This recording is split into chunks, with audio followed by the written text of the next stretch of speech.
Welcome back to another video for the big project, and in this one I'm going to take you through how I painted all the ruins for the ruined city. So as you can see here, we've got some ruins. Firstly, I undercoated the ruins in a black primer. Now if you want to use GW stuff, go ahead. I just use standard stuff you get from Bunnings. Next I got some Death Guard green, and I kind of did a bit of a scatter spray over the model, leaving some dark areas and then hitting it with some extra spray to give a little bit more of a lighter area in some parts. This I did all over the model, and as you can see, it starts to highlight it, probably leaving the inside a little bit more dark so there is potentially more shadows, but just a little bit of spray here and there. With that done, get it back onto the painting table, and now it's time to apply the first colour, which is Agrax Earthshade. So I painted Agrax Earthshade over the entirety of the model, allowing it to wash into all the recesses. For a project such as this, yes, you are going to be using quite a bit of Null Oil and Agrax Earthshade, so make sure you've got a couple of extra pots handy. And also, since GW has just recently redone the formula for these two colours, make sure you don't buy between the different ones.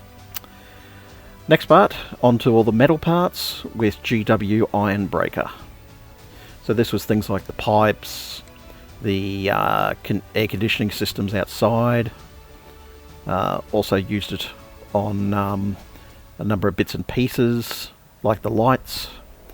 And then with this model, some of the interior wall is actually showing, so that I also painted with the Ironbreaker.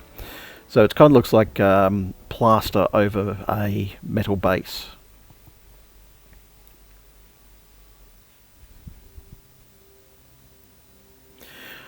Some of the bits and pieces around the front also added some of the GW Ironbreaker as well, mostly on the doors and some of the decorations.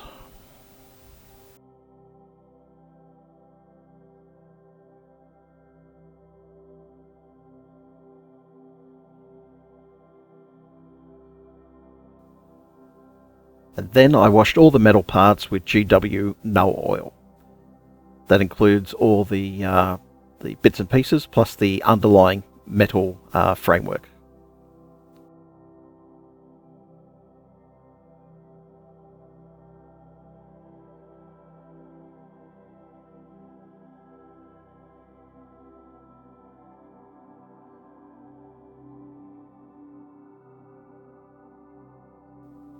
Alright, now moving on to the next colour. GW Hobgrot Hide was then used over the doors.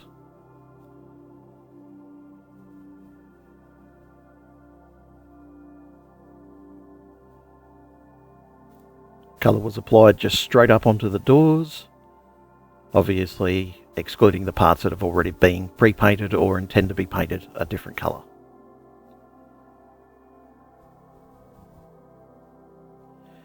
Next I moved on to GW Retributor Armour, which I use for other decorative parts on the outside of the building, like the Imperial Eagles and other tiny bits and pieces, just to break up the metal colour from the GW Ironbreaker.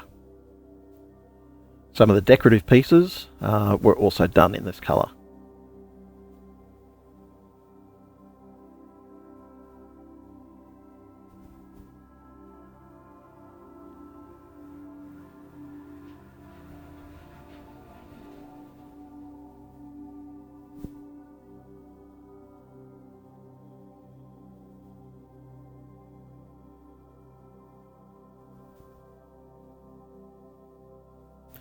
Alright, and now a few other parts are being washed with Null Oil, once again.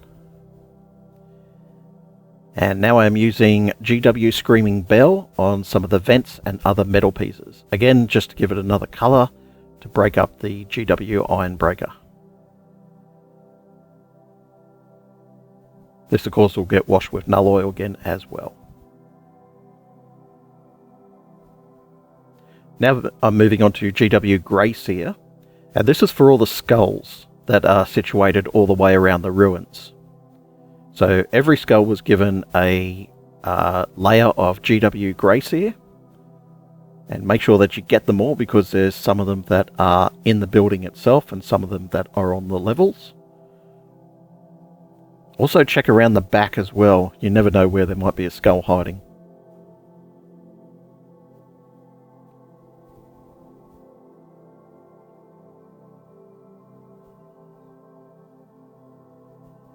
Once they were all done, all the gold parts were washed with GW Agrax Earthshade, and all the skulls were painted with GW Contrast Skeleton Horde.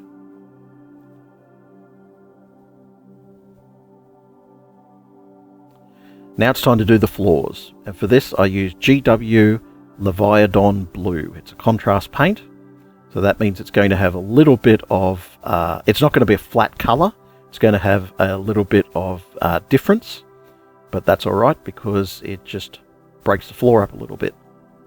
I also made sure that I only painted in the stone areas and avoided around the edges and also any of the metal parts that might have been showing through.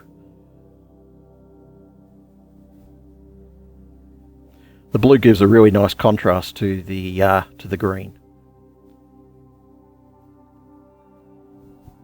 Now it's time for some dry brushing. So using GW Nurgling Green, I dry brushed over all the Death Guard green areas, just to give it a little bit of a highlight. This was all very hit and miss, and I didn't worry too much if it had gotten on any of the other colours like the floor. And now I've gone GW Celestra Grey, which I used around the base and on the floors, just to give it a little bit of dusty, weathered look.